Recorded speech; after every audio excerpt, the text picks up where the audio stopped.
Yeah, okay. So we'll just start on the laws of the universe. So the topic is laws of this universe and free will and making choices. And are you willing and open? What does that really mean, and why is it so important? So when we talk about laws of this universe, it's really laws pertaining to this universe, because there are other universes and other creational periods in which the laws would be completely different. And some of them would really not translate. It would be a completely different experience, and so essentially they're not really open to discussion because there would be nothing to discuss from our frame of reference. It wouldn't make any sense. So in all of creation there have been many creative periods and many explorations in those periods. And those periods, hello? Hi, it's Christine. Hi, Christine. Just so you know, it's on recording, okay? Thank you. Okay. You've met Paul before. Hi, Paul. Hi, Christine. So in these creative periods, various explorations that are of interest to consciousness happen. It's pretty much the same in our life. We have certain creative periods where we're interested in rubber balls and red wagons, and then we grow out of that. We've explored all of that, and so we enter into playing with hockey sticks and pucks or playing house or whatever we do. And they're all specifically creative periods. And so when a creator God creates a universe, it's a particular point in creation, and they do it with particular intention in mind. So some of the other creations have been universes concerned with power. So that's the principal object or objective of that exploration is aspects of power. How does that work? And so that universe is created specifically to explore what it means, what the application of power means on an individuated being. And there are created beings who go into those and then explore that. And that's what they're created for, and that's their exploration. But in this particular universe, the primary function was free will. And free will to be acted out on an individual basis, so as much free will as was possible from the greatest number of beings participating in this exploration or this experiment. And so when we talk about that, well, there have to be certain boundaries. And so those boundaries are set by the Creator God as to what the boundaries of that exploration will be. In other words, will application of free will extend beyond a certain point? So it's rather like the pendulum swings from side to side on a clock, one of those great grandfather clocks, and it's bounded by gravity, and it swings to one side. It has a moment, and then it swings back. So the whole exploration of the pendulum is within the boundaries of the laws of gravity. So that moment is quite apparent. And in the exploration, the Creator God sets certain boundaries as to how far he will allow the pendulum of experience to swing. Certain experiences are within the boundaries of that given existence, and certain other ones are not. And in this particular universe, the essential principle of this entire exploration is precisely that there are the greatest number of individuated beings from various backgrounds and various creational points, all with different natures, exploring what it is like to live where you can make free choices. And of course, the souls in this universe are particularly concerned with making decisions. That's the soul nature, is to make decisions and to experience things. And so they're looking for, the souls are interested, the high self, who is concerned with producing the soul in the first place, is interested in making decisions. So they come into the experience and they're interested because they can have a broad range of experience. But there are boundaries set up, and the laws, of course, are the initial entry point. In this universe, when man came on the scene, it was not really expected that they would make choices out of alignment. So within those boundaries of exploration, it was not really expected that they would choose the other way. In fact, they did. And there were other beings in creation who were already experiencing, we might say, who had personal experience in the laws of where power was applicable. Free agency was not really an aspect, was not part of their makeup. They weren't created to experience that. And so they became involved. So when the laws of the universe is set, there are certain boundaries beyond which the God of the universe will say, this experiment is not working, best to end it and start over again. In the case of this universe, the original exploration was intended to be in alignment with the laws set up, which were in alignment with the determination that the Creator God was interested in. And all those high selves who were experiencing were also co-interested in experiencing and creating together. So we have a universe that, in a sense, went offside. And it went offside because these other beings who were interested in power and the manipulation of power became interested in this exploration and did their best to interfere. And not being created in this particular universe, they were not really concerned with the laws that were here. They were and still are concerned with the application of power. Okay. So, any questions on that?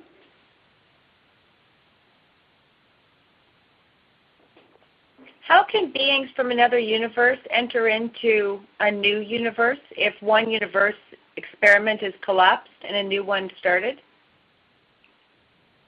Well, just because a universe ends does not mean that the beings who've been created in that universe end with it. That's what I'm wondering about. Yeah. So those beings came to fruition in the universes that they were engaged in, and they gained self-sustenance. So in a sense, they're self-sustained. They're not held or bound by the laws of an existence, but they do have to come into some kind of alignment with the universes they're entering into. They have to be able to resonate within a certain frequency. And so while the universe was... Sorry? Last week you were talking about dimensions that were outside the universe being 11, 10, 9, and 8, I think. Yeah. And so I'm wondering then, my understanding is that a universe is created, and then inside the walls, so to speak, of the energetic walls of that universe, beings are created inside that universe. Mm-hmm. And so I'm wondering how I still don't understand how when a universe collapses, can a being continue to exist unless, of course, they're created in the dimensions beyond those universal dimensions? Well, this universe... Does that make sense? Yes. Does that make sense to you, Paul, what she's asking? So this universe is not actually completely peopled with only beings which have been created in this universe. There are many beings which have existence before this universe was created. And there are a selection of beings that are, of course, created for the experience. But many other beings become engaged because they find it interesting. And if they have come to a point of being self-sustained in consciousness prior to the experience of this universe, they determine that they're interested in experiencing this one as well. So it's not just, this universe is not just peopled or is not populated with only beings who have been created here. I think you just said the key that helped me to understand. You had said that the beings from Mother, you had said that they're sustained in consciousness, and that's how come they sustain and then can enter other universal explorations. Okay. Yes, they've come to, over many periods of time. I mean, it's a lot more complicated than this, and it's a lot simpler than this. It's, again, we're talking about things which is extremely difficult to define, and the conscious mind, the mental process, doesn't really handle this information very well. So we're sort of exploring territory that is not generally explored. Okay. And so beings who are created in this universe would only know this universe experience. Now the original being here, Satan, had not existed before as a being. He was created along with this universe. So his energy came into existence with this creation. Lucifer also was not pre-created. He was created to fulfill a function in this universe. Angels are essentially functionaries. Although they have creative powers and they are creators in their own right, they are functionaries. Their nature is to both create and sustain the universe in which they're engaged. So in the case of the angelics, they have not pre-existed this universe. So if we're talking about the Michaels or the Most Highs, any of these angels that we would know of, Raphael, Gabriel, Ariel, any of these beings, they have not pre-existed this universe. So they are very much functionary, and they're very much engaged in this universe. Haven't gone into what will happen to them after this particular creation, but they have not pre-existed. The human soul has not pre-existed this universe. So the human souls are really quite new in this creation. They have not been around for very much time at all, really like a snap of the fingers. They are new creations from the high self, particularly to express and to experience life in a certain way. So they're quite new in creation. There are other beings, six-dimensional beings, who are not necessarily created in this universe. Some are, but some have pre-existence and life in other universe and other universe experiences as well. Seventh-dimensional beings are very much connected with the powers that with the principle itself. It's extremely difficult to express what they are because they're so connected with the essential principles of creation. And they choose to become and, in a sense, sustain a universe as well from a different perspective. So seven-dimensional beings have an area of operation, and most of them come in to assist in this universe, and this is the seventh dimension of this universe is one they find quite comfortable to be in. But they may very well have pre-existed this universe. Fifth-dimensional beings will have been created in this universe, and fifth and fourth will have been created in this particular universe. So those are some of the laws of the creation. Time and space is something that does not exist beyond. It is a construction, and it's a particular construction for the universe that we're in. Time and space may or may not exist in other universes, but it's definitely a part of this one. It is a construction. But the beings who people it are different in nature and different in outlook. So I think we sort of covered that a bit before. So when God determines that, it's a sort of a back and forth. He's decided what he's going to create, but of course, why do you want to create if you don't have an audience? And an audience, of course, is looking for something to be engaged in. So it's not directly that the Creator God just decides he's going to do something without any preamble. It's pretty much the same with us. We don't go into business if we don't think there's a market for it. We're not going to create something or organize something if we don't think there's any interest. And so it's a back and forth. And the nature of the Creator God is to exactly, that's his nature, is to create, and the nature of the high selves is to experience. And so when they get involved in the universe, they then project aspects of themselves. The Creator God, of course, projects the angelic stream, and the high selves project in the soul stream. So their direct descendants, you might say, would be the soul stream. And they generally maintain interest, at least the high selves maintain interest in one particular being. They do have the potential to create multiple beings. In fact, they can be involved in an unlimited number of beings, but that's not where the fun is. The fun is really engaged in the individual exploration itself. So, any questions? Not now. No? Okay. So the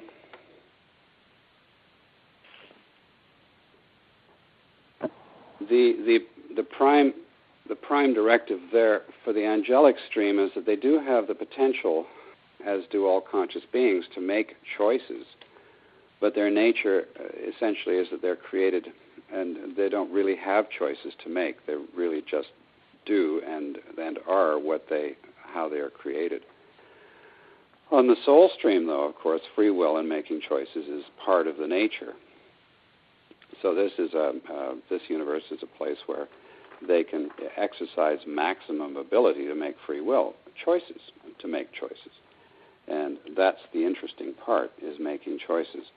So we find often that if someone comes into resonance with their soul, they would be experiencing or expecting that their soul would be telling them what to do, actually telling them what to do. Like people, will attempt to find God, and one of the determinations is to find God so that God can then tell you what it is that you're supposed to be doing.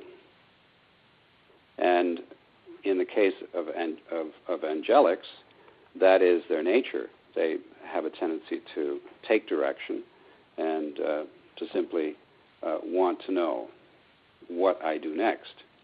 And if they come into resonance with their soul, they will be told, they will be directed by others. On the case of the soul, though, it is free exploration, and the being who is here in physical form, of course, is the earthly representation of that soul being, and yet is created completely independent. As I've said before, it's rather like rich Uncle Ernie sends the check once a month, and you do what you want with the money that comes through. So the life stream comes through, but each human here and each soul is quite independent as to what it determines to do. So the soul is busy in, let's say for the human, in the fourth dimension, and yet the human is here making their own decisions and determinations as to what they want to do next. And if they ask, they'll simply be told, well, do whatever you like. It's your decision. You're the one here. You're the one who has to make the decisions. I'm not there. I'm not having that experience. So do as you please. And whatever you're doing is fine with me. So that's the soul nature, is to make choices. Now the angelics are interested in making choices, but it's not really it's not the way they're made or cast, and so it's more challenging for them to do that. And also, if souls if angels decide to become human, they tend to enter into the reincarnational cycle, so they keep going back and forth. And for them, they know that they will lose a lot, and they might actually lose contact with themselves. And that's quite frightening for them. They're not used to making choices. And in this exploration, Lucifer is the first who actually began to make his own choices. And as a result of his making choices, and those who followed him, they are, amongst the angelics, they are the ones who have the greatest experience in making choices. So in the new way, Lucifer and those who are with him are now helping the angels to learn what it is to make choices. So there's an evolving line in the angelic stream where they are now beginning to make choices. And that's quite new. That's quite new for them. On the soul line, they've always been making choices, and a soul being never wants to be told what to do. An angelic being, on the other hand, generally does want to be told what to do.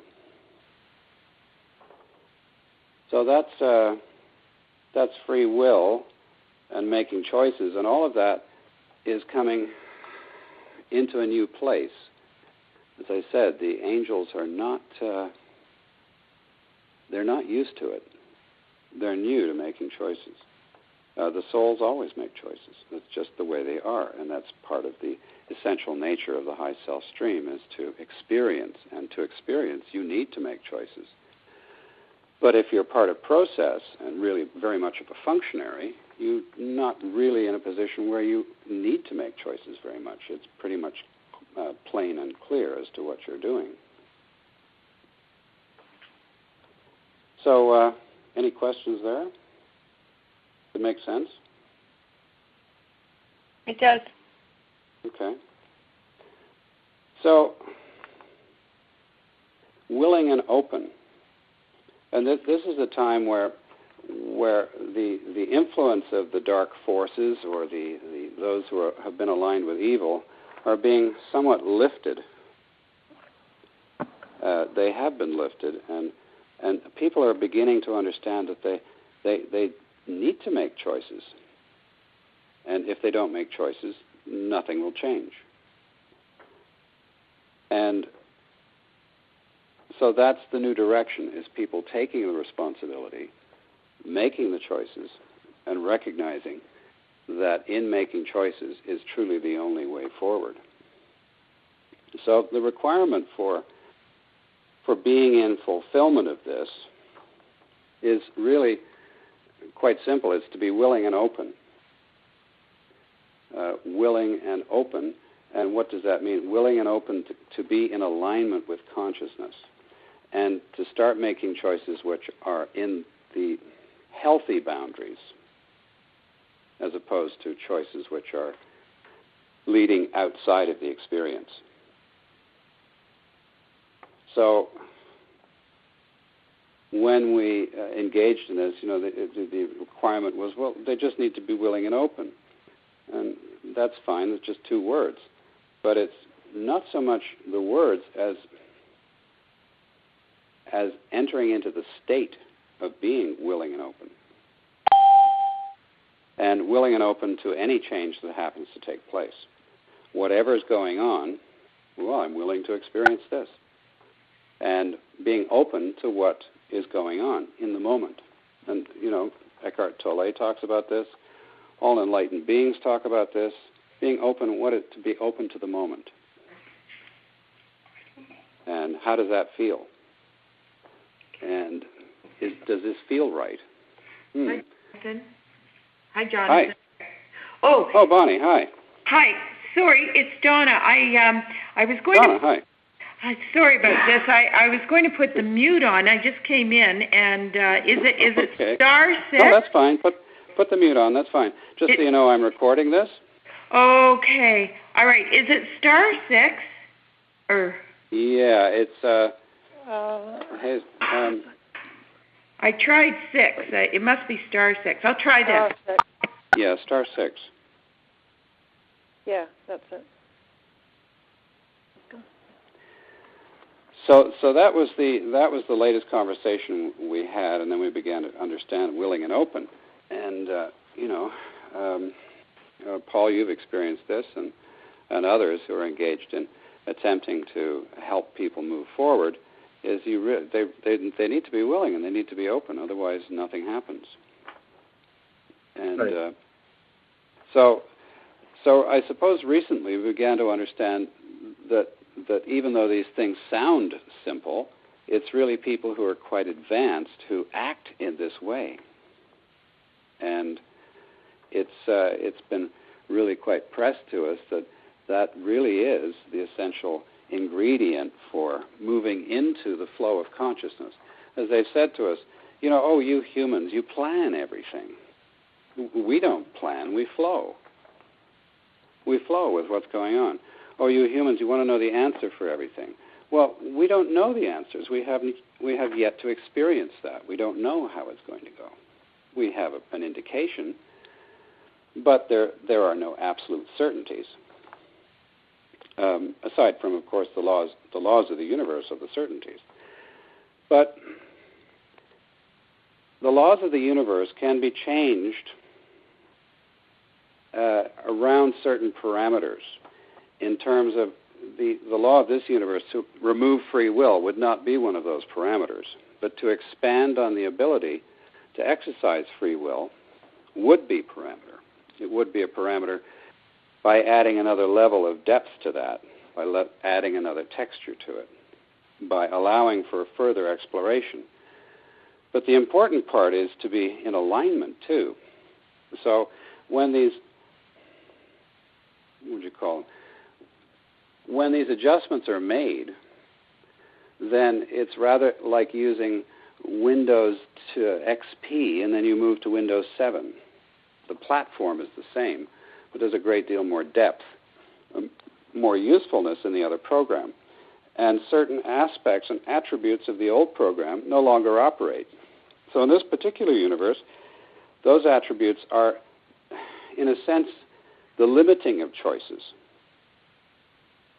And it has been decided that suffering is not to be part of the next experience. And by that I mean that an individual will be able to choose to suffer, but they won't be able to do that here.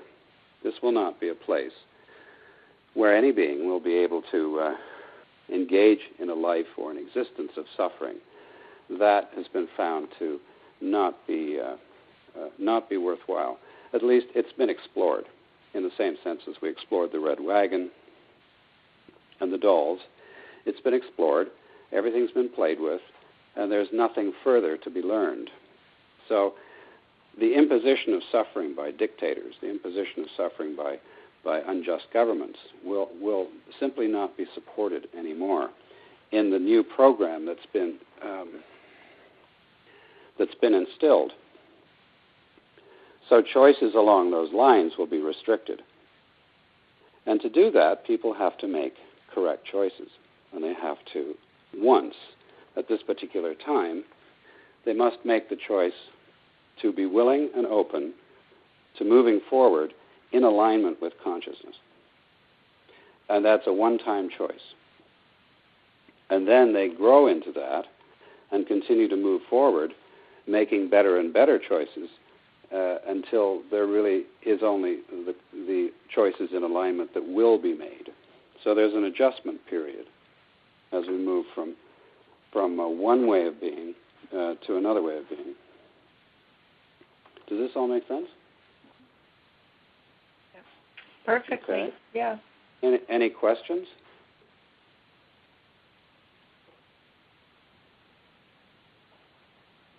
Alrighty, no questions.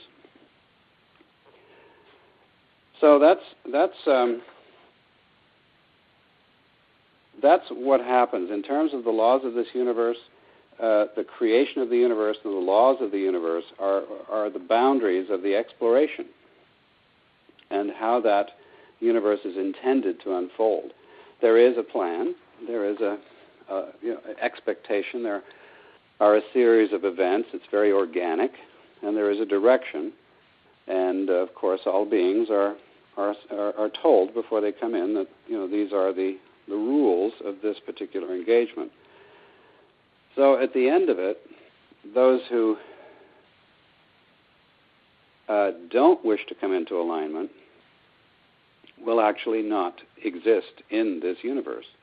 So they will have an existence somewhere else, and if there is not sufficient of them left, they said that what will be left will be reabsorbed. The life force, so to speak, and the applicable experiences will be reabsorbed into the soul, but there won't be sufficient identity of the created being to actually recognize or be recognized by someone, by themselves. Actually, that's the intention. So I think somebody's trying to call there, but I won't answer that. I guess a lot of the challenge is to be able to stay willing and open. Mm-hmm. Like it's all very well when things are going well. Yeah. But then we're shown when things don't go well, that's an indication that we're actually not in the flow. Or we're trying to press something, or we're having an expectation, or we thought it should be another way, or it's not bending to our will. So it's much, as we go in our process, we recognize something's not working. Okay, well, it used to take us 5 or 6 indicators to finally say, unwillingly, well, I guess that's not working. And as we come into our process, we begin to precede that there's a feeling, I don't think this is working, and it might happen before the first, in fact, often does happen before the first engagement. There's just not a good feeling about it. And then something goes off, and you say, well, there's strike 1, or there's the first marker, and here's there's strike 2, okay. And as we get wiser, we begin to have fewer events that require us to exercise any choice in that direction. We simply realize that's not working. And so we recognize that must be out of alignment at the current time. Out of alignment in that case doesn't necessarily mean it's wrong, that the event is wrong. It's simply that the timing is wrong. And so a lot of the experiences that we've had in life of guilt, of shame, of regret, of remorse, the things we should have done and didn't do, the things we shouldn't have done and did do, all of these things, it's really not so much about what happened, but very much about our attitude to what happened. So it's the dropping of the guilt and the shame and coming into a natural alignment with self. And then we tend not to repeat those activities. You might call it the gaining of wisdom. So that's the direction in which we continue to unfold. And as we do that, we come into alignment with our essential nature. And as we come into alignment with who we truly are, then manifestation or organization begins. And it becomes quite natural for us. It's just a natural process. So Jonathan, things which appear... Yes? I was just wondering, as you're going on, a little clarification about expectations. Yes? This is something that I've always questioned because of my background as a professional musician, and it sort of has influenced me in so many other ways, that perfectionism. Yes. Because I would say that when I was auditioning for an orchestra and 100 people were trying out for one position, I have an expectation that I'm going to be that one person. Yes. I'm not going down for a social visit. I'm going down to win. Yes. So I would prepare myself with the expectation that I'm going to walk in and win that orchestral position. Yes. The best I've ever played, I have to say, has been in a state of flow where if you play 5 minutes in an orchestral audition, that's like a huge amount of time. And I'm not thinking anything, I'm just playing. But I've always struggled with that. I can be in the now, but I have a plan or I have a intention. Mm-hmm. Well, I think would just that like clarification. Yeah. Well, I think if we look at the Olympics, and Hazel and I had the pleasure of watching that young girl who was 14, and I think she was number 7 or 8, or she was at the bottom of the list, and I think it was 2. Remember that? It was 2. The ice skater. Ice skater. It was 2 Olympics ago. It would have been 8 years ago, or 5 years now. And she really wasn't expected to do anything. You know, she was expected to finish in sort of last place, but it was wonderful because she was a young girl. And, you know, she'd got there. And all the, you know, those who were in the top echelons it was between 1 or 2 of them were expected to take it. So if you think about that, they're all extremely prepared. They were all extremely prepared. And the young girl came in, and she said to herself, I'm not going to win this, but I'm going to have the best time of my life because I can't think of anything else I'd rather do. And she did win. So she gave up her expectations and simply was in the moment. And there have been many examples of that. You see these people on YouTube, with that singer in England who just got on the stage and Susan Boyle.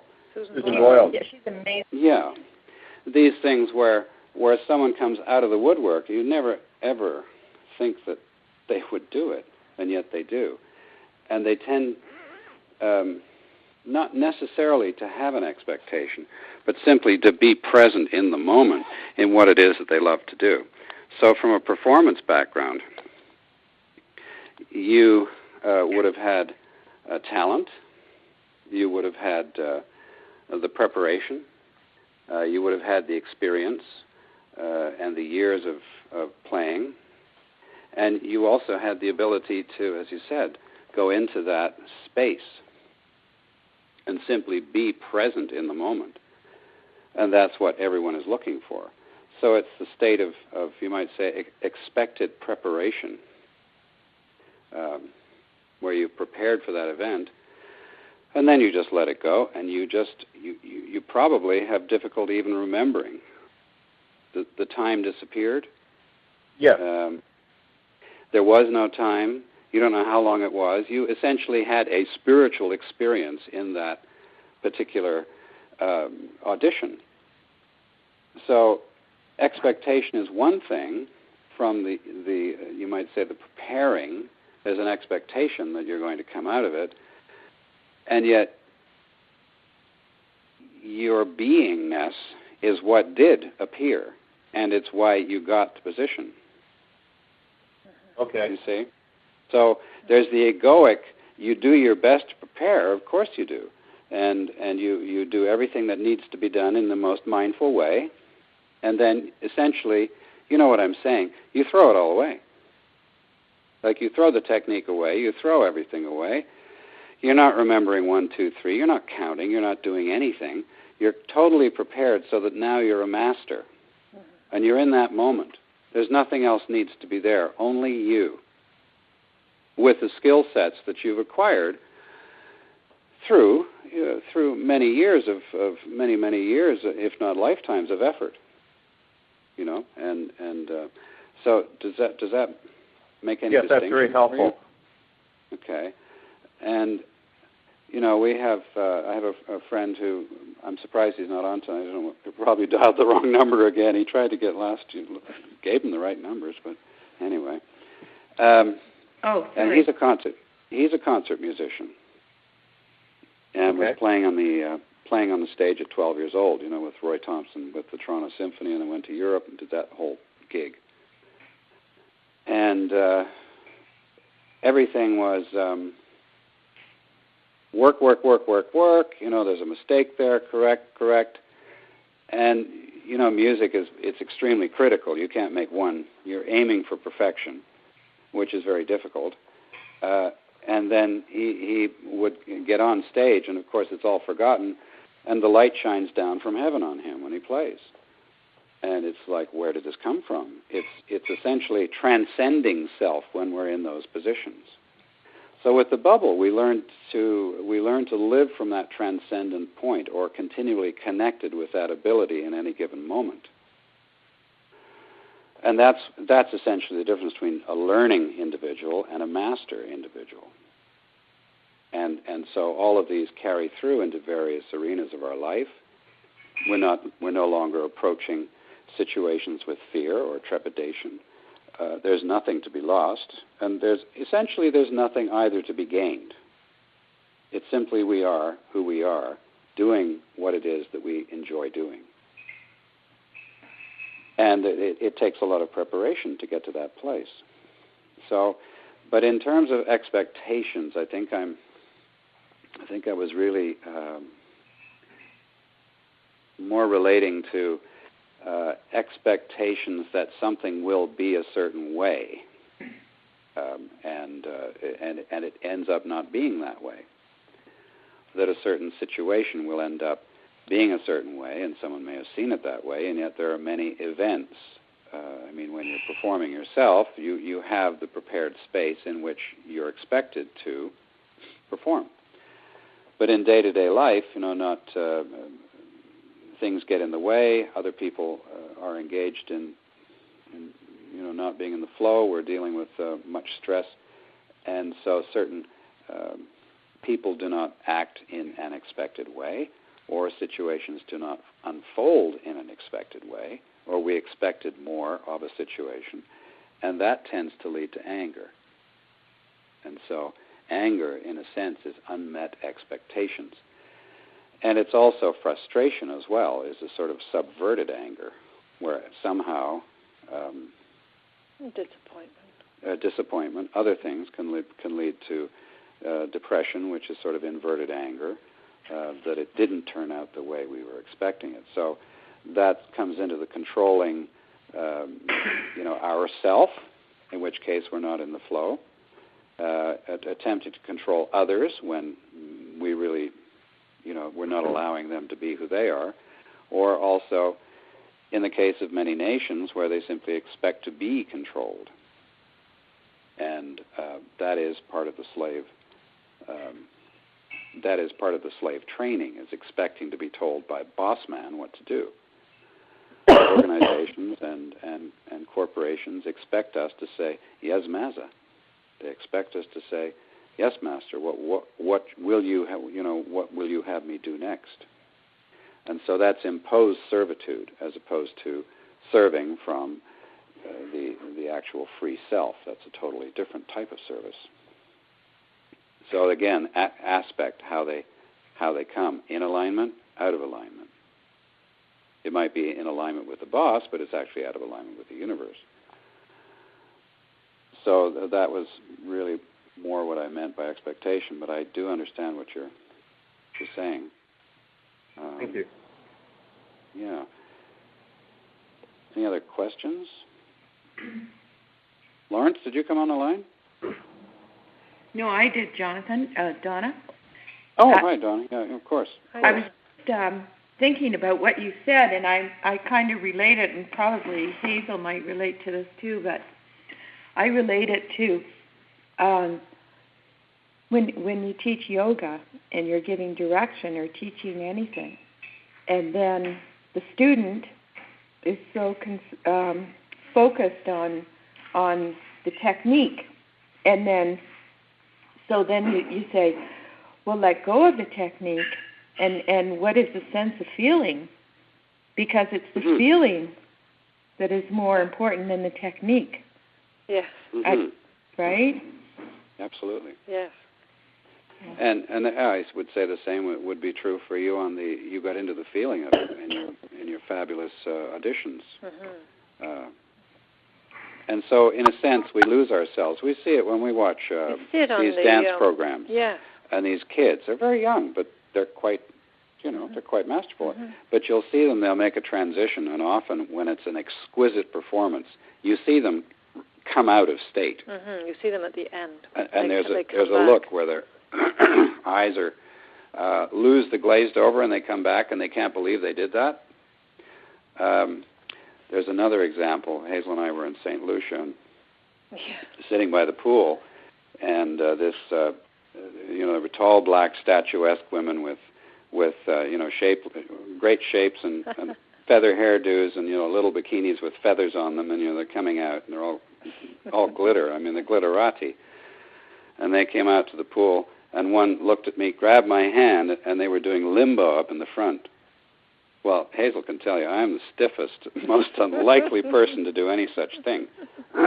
And of course, they get up there, and the music's going, and the drums, and they have their snake oil on. They're all oiled up, and it's quite it's quite sweaty and delicious.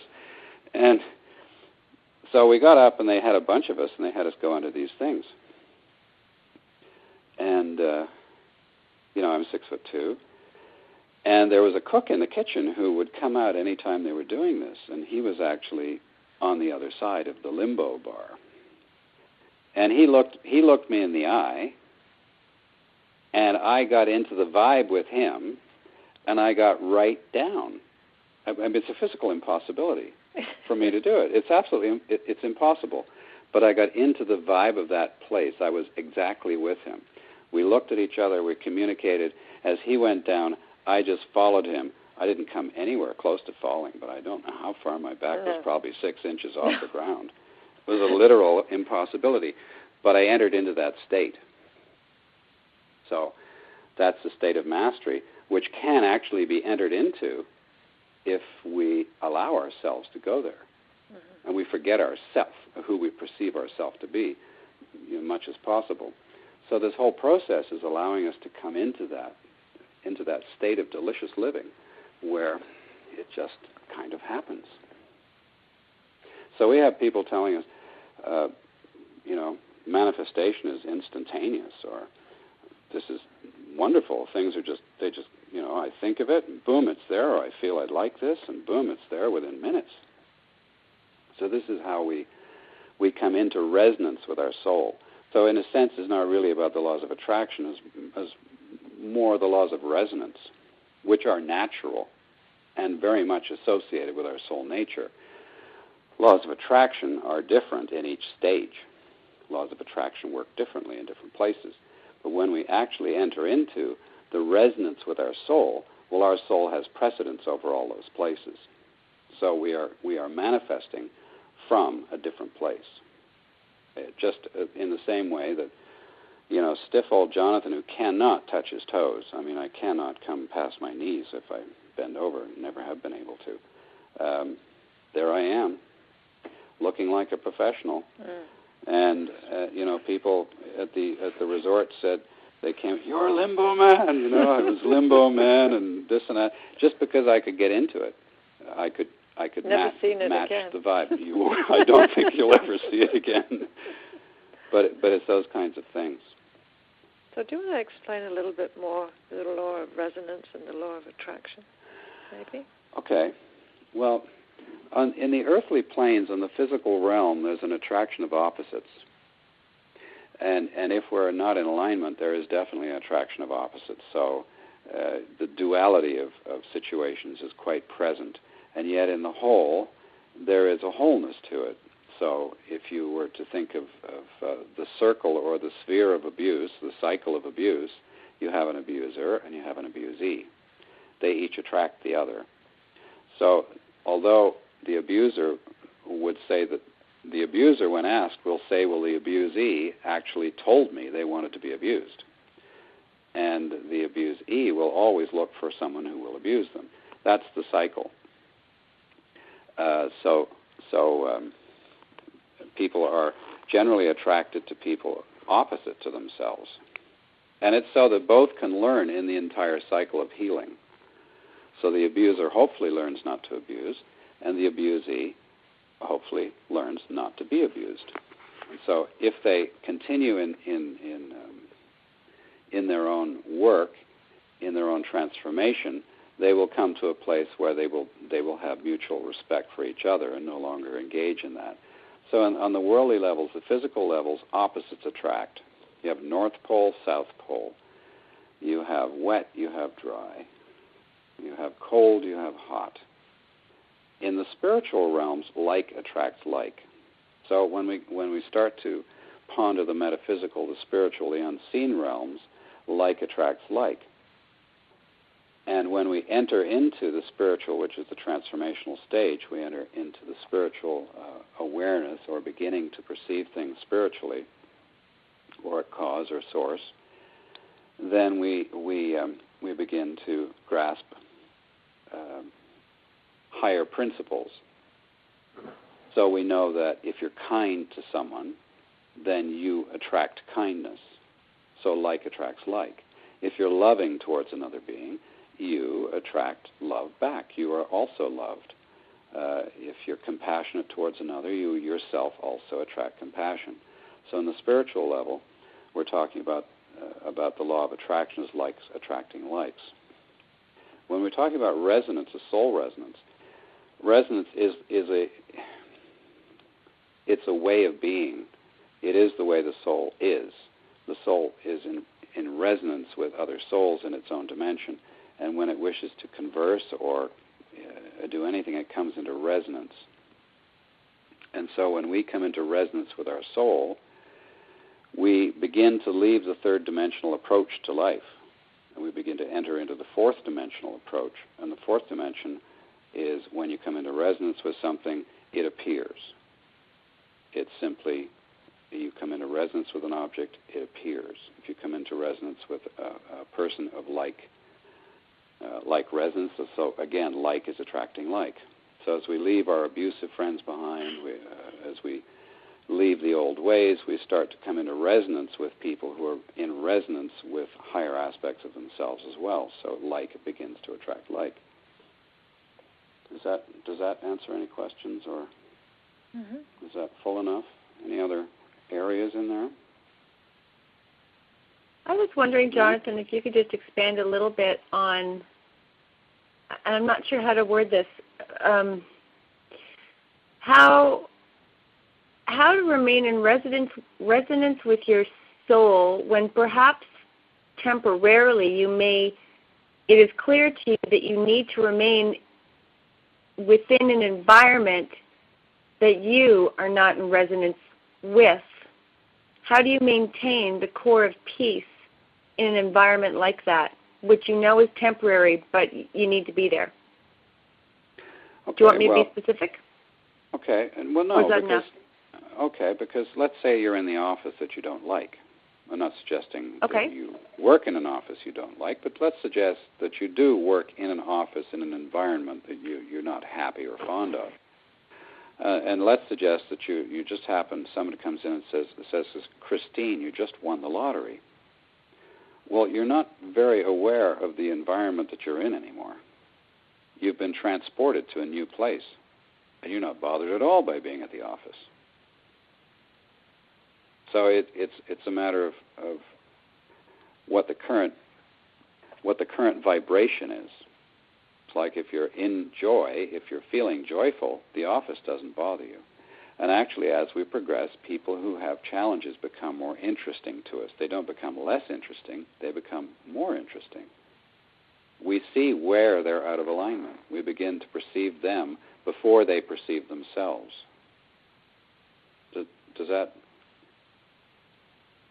that going in the correct direction? Is that what you're Well, you're going in the correct direction, but it still is curious to me how you stay within that state of joy, the core of peace, the place of resonance with your soul, when you're surrounded by an environment of sickness and sleepiness and an environment that you do not resonate with. I don't understand. But then, in terms of your office, you are not responsible for your office. You're responsible for yourself. So the desire to control the surroundings, of course, is the desire to control surroundings. So if they're not pleasing to us, then we naturally want to control them. We want them to be the way we want them to be.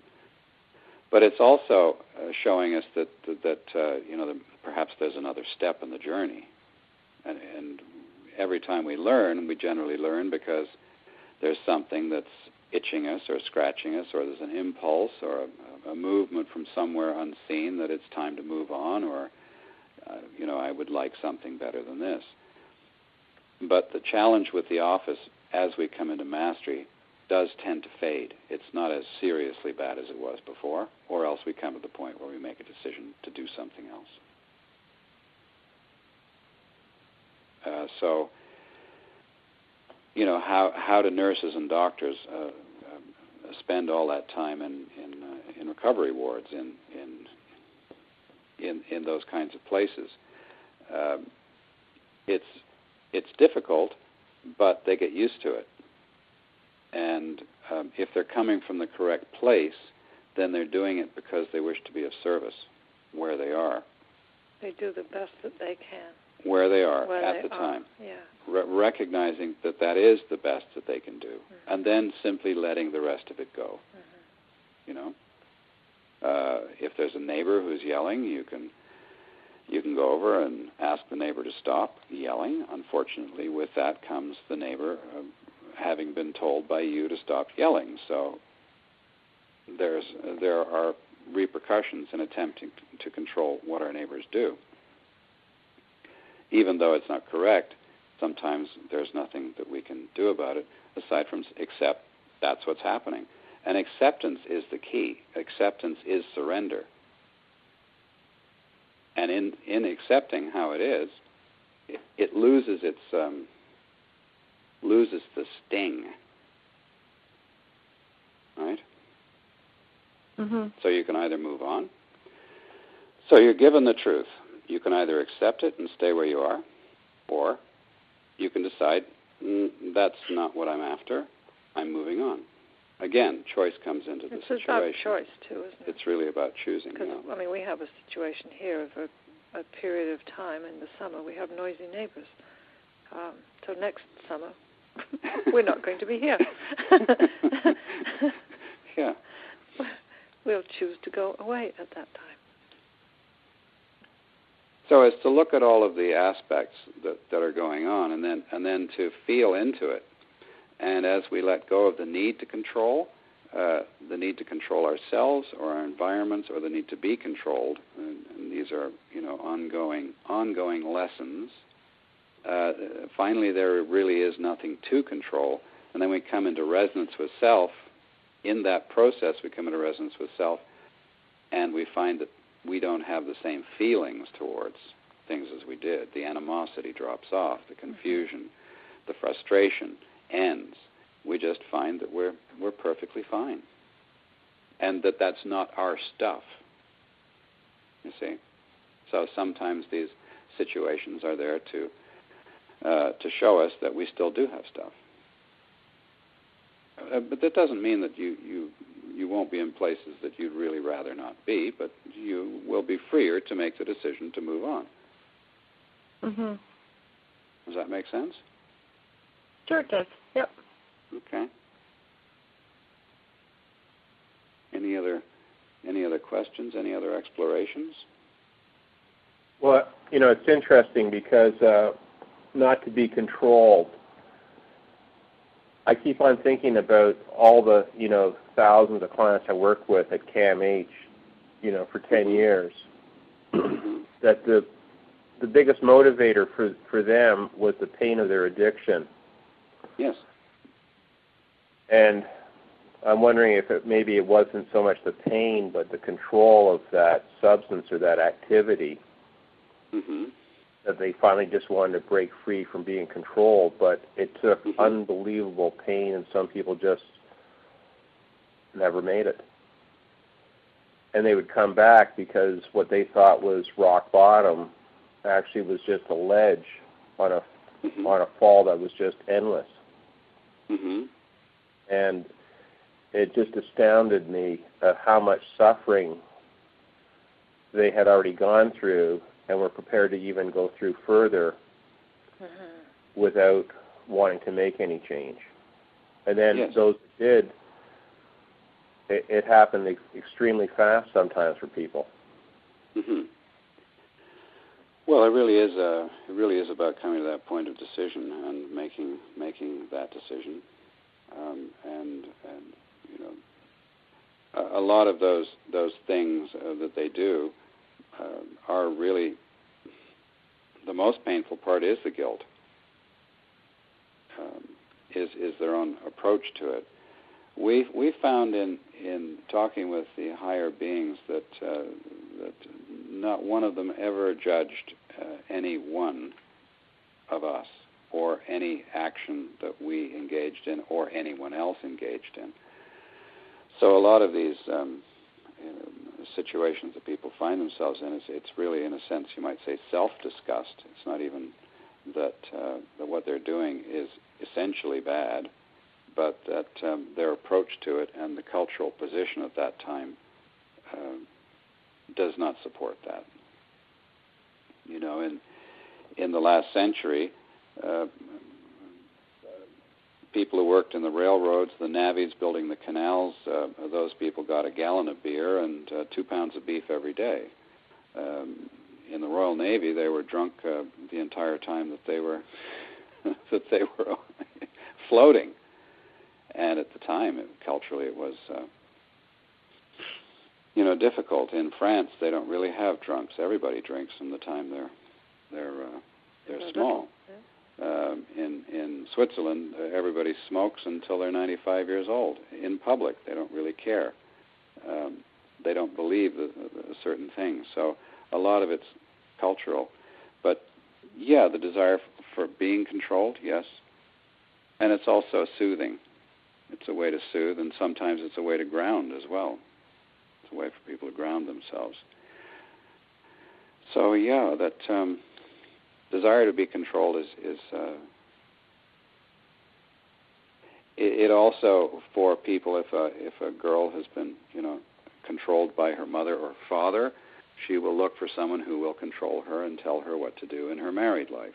If a boy has been controlled by his mother, he will look for a woman who will control him through his marriage. I mean, there are certain cultures where this is endemic, and we all know them, and they have certain ways of being, and so there are certain cultural norms, and they're in the culture. Mama's boys and daddy's girls, and so they expect to be controlled, and they will kind of fight you if you tell them that don't you want to make your own decisions. They will believe they're making their own decisions when in fact they're making none of their own decisions. So that's also part of engaging in deeper work. And in the bubble process, this is the very last thing that people go through, really, in depth, is control and the judgment issues. And I remember long before we did the bubble that I recognized judgment, and that my whole life I'd been trained as a master judge. I judged everything and everyone and every aspect of everything that happened. I was a judge, and I'd been taught to do that. And I recognized that went right back in my own history to making certain life-changing and continually life-altering decisions was judgment. And that was very challenging, and even after the bubble, there were still deeper levels of that came up.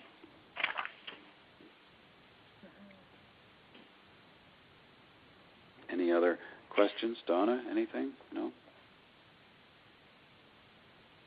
Jonathan, when you're talking about the laws of the universe and the exploration of this particular creation being free will, my understanding was that the time of suffering is coming to an end in the next evolution of this creation, and people can choose to continue suffering, but they will no longer be supported in this creation, and that all people must make the choice to be in alignment with consciousness.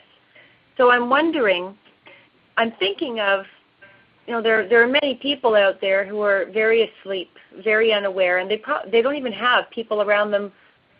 They may not have people around them who are conscious or aware, and they're sleepy. And so I'm wondering if, because of this next evolution, are all people guaranteed an opportunity a situation or an occurrence that will occur in their lives where they will be given the choice to choose. But, like, all people will be given that choice? Yes, all people That's a guarantee. On the earth will be given the choice. They will be given the choice in a way that they understand that choice. And each of us are unique, and each of us are going to make that decision. It's not like they won't be given a choice. I mean, the clarion, the trumpet's been out for the last 2,000 years telling people, well, it's time to wake up. And there are some who will simply not pay attention to the choice. But if you make the choice, then you've made the choice. Now, the evolution can be quite, as they have told us many times, everything is earned in this universe. So if they make the choice, they still have to earn their self-knowledge. It will happen for them, but they will still have to make decisions to essentially be open and willing. That's the simplest way, is to be open and willing, which we can choose to do any time, but essentially to begin to live in an open and willing fashion. Open, oh, well, what's that about? Oh, that's interesting. Oh, it's not going this way, it's going that way. Oh, okay, then I'll go that way. As opposed to, it's got to be my way or the highway, you know. Well, the choice comes in the way that you live, doesn't it? Yeah, it comes. That is the way that you live. Yeah. That is the choice. Yeah. Not just, okay, I'm going to make a choice today, and then I'll just go back to living whatever way I want to. No. And I've worked with people over many years, and often there's been a desire to just that they're living out of alignment, but they just want the fact that they're living out of alignment to be okay. That's what I mean. Yeah. Yeah. And so they want to feel good about doing bad, and that just is not. It doesn't work that way. You can never feel good about doing something bad, right? Other people will make an agreement with God as they understand Him to be, or the power to be. They'll make a covenant or an agreement. Well, if you'll do this for me, then I'll do that for you. And that's an old way. The covenant is a bit of an old way. It doesn't really work that way. The higher beings are not interested in forcing anyone to do anything. They will make every attempt to support their making better decisions. But at this point, they have not said, the final curtain is falling, and, too bad for you. It's not done in that way. It's done in a most loving way, and all the support is there. And they will know that they need to make that decision. And some will choose not to. They will just choose not to. And will they actually know that they have chosen not to? Yes. Well, I think that's about all I have to say. Do you have any questions about the process, or things that are going on? Or? No, I'm good. I'm good, Jonathan. Thank you. Okay, Donna. Yes. Yeah, and it's important. I think it's important for you all to recognize the feeling of truth. I mean, you know it, but to really notice it, and to really begin to notice how you feel when you're in certain situations, and to check in on your feelings. How do I feel right now? Do I have tightness in me? Is my heart open? Is there tightness in my solar plexus? Do I have a headache? Just to kind of start to notice how we're feeling. Do I feel energy? Do I feel the energy of my presence in my own being? Can I relax? Can I actually feel the electricity flowing? Can I feel the tingling in my skin? Do I feel my light self? Do I feel the light of me inside? And start noticing impressions, and it can be physical. And then through the physical, go through into what is the underlying feeling, what is the impression, what is the sensation, and is it tingly? Does it feel like electricity? Does it feel like pressure? If it feels like pressure, what kind of pressure is that? Well, it's not high blood pressure, but Does it feel like there's some pressure coming from the inside? Does it feel like I'm not quite big enough for myself, that my body is kind of pressurized from inside with this feeling? And so start to key in on how you feel, how your body, the sensations you're feeling. And you can check in on that any time, any moment. You can say, okay, is my heart constricted? Does it feel like it's tight? And then if it is tight, just allow it to relax. Just let it go. Just allow it to relax. And then you could see it as either being a tight iris, or then you could see it like a camera lens being wide open, letting all the light in. In this case, letting all the light out, because the heart emits. It takes in and it emits. So, be aware of the pictures that you have, the impressions that you have, all these subtleties, very great subtleties. And then you'll begin to slide into living these subtleties, and you'll come from that place. You'll come from deeper and deeper as you come into resonance with yourself. And that's the thing, is that the egoic being has lost the resonance with self by identifying itself as that which it is not. So this process is learning really more about what it or what I am, and focusing on that, going inside, not going outside. Seeing how we act or react inside to outside stimulus. Seeing how we feel, and then seeing how our outside world begins to match how we feel inside. So that's about coming into resonance. That's that's really the law of resonance. Is how does the ego come into resonance with self on the deeper level? And of course, self is also reaching out. It's not a one-way thing. It's not just us seeking our soul. It's our soul seeking the same relationship with us. But we need to be open. We need to be willing, or the soul cannot impose. Therefore, we're the ones who keep putting the gate down on the exploration. The soul doesn't. The soul doesn't do that. The soul is open to the exploration, but we are the ones who make the decisions, and the soul will never override our decision, not while we're here in this life. Although soul has final say about what happens after this life, that's really more the law of resonance is really with regards to self. The law of attraction is it tends to work in time and space. The law of resonance just is. It just is. And the soul makes the decision when it's time to go home. Yeah, the soul will make the ultimate decision. Our ego does not make that decision. Ultimately. I find it. I'm sorry. Go ahead, Paul. It's just interesting when you say resonance, because as a musician, we talk about harmonics, where you have a fundamental, like a trombone player has a pedal tone. It's like the lowest notes you can play. Okay. But when you play chords, and it's really in tune, you can hear all the other harmonics, even though there's no one else playing. And you can vibrate violin strings without them playing. You can vibrate a concert hall and feel it resonating with you. It's really quite magical when everything's in alignment. Yes. That energy resonates through other beings without them having to do anything. Mm-hmm. Yes. Yes. It's amazing. I used to have I sang in choirs for a long time. The lady she was with the London Opera Company for a bunch of years, and Benjamin Britten wrote operas for her.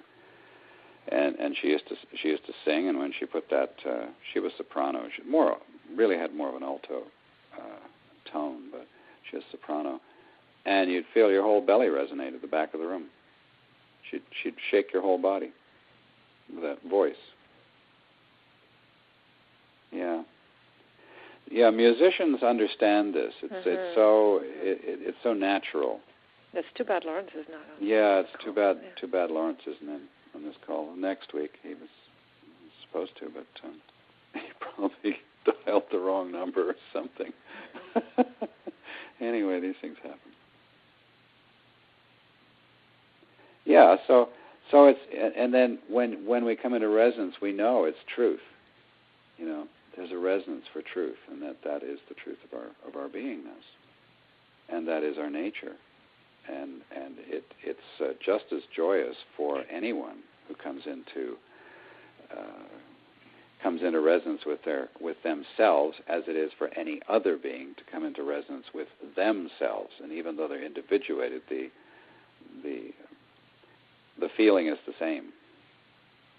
When you say that, Jonathan, I mean, in counseling, when somebody says something and it's so right on, so true, I would always describe it as the truth because I would feel goosebumps or I'd feel a tingle. It was unquestionably the truth. Yes. You can't argue it. It was just, and it would come out from their mouths, and it would be all of a sudden, I'd say, "You've got it." That's right. Yeah. Yep. It's the perfection of all things coming into, essentially into resonance. There is a resonance of it. What do they call it? The ring of truth, right? Mm-hmm. It has the ring of truth. And so as we come into that, we come into the truth of self. And that has a frequency, and it is continually resonating. Now, whether other people are tuned into that's their situation. But, you know, in the time of Jesus when he was here, people may have a view that, we would have known him. But in fact, he looked just like an ordinary guy. He wasn't particularly handsome. He did have a garment that someone made specially for him, so he could be recognized by that. But aside from that, he wasn't particularly beautiful, or did not appear to be particularly accomplished. But those who were in resonance with truth and waiting for him were prepared, and they recognized him. And so it is with all of us. Somebody else just join us? I'm not sure. Or someone left us. Probably Donna. Don't know. Yeah. So that I think that probably just about wraps up. Unless is there anything else we didn't cover? No, unless there's more questions. And you're still with us, Paul, right?